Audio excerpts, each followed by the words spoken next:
தெரியாத வழிகளிலே என்னை நீர் நடத்துகின்றீர். புரியாத பாதைகளை எனக்கு முன் வைத்துள்ளீர். அறியாத வழிகளிலே என்னை நீர் நடத்துகின்றீர். தெரியாத பாதைகளை எனக்கு முன் வைத்துள்ளீர்.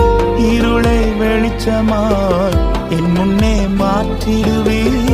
இருளை வெளிச்சமாய் என் முன்னே மாற்றிடுவீர். தீமையை நன்மையாய் எனக்காய் மாற்றிடுவீர். தீமையை நன்மையாய் எனக்காய் மாற்றிடுவீர். உம்மை நம்பி நடக்கிறேன் என் தகப்பனே. உங்க பாதை நன்மை என்று நம்புகிறேன். உம்மை நம்பி நடக்கிறேன் என் இயேசுவே. உங்க பாதை நன்மை என்று நம்புகிறேன்.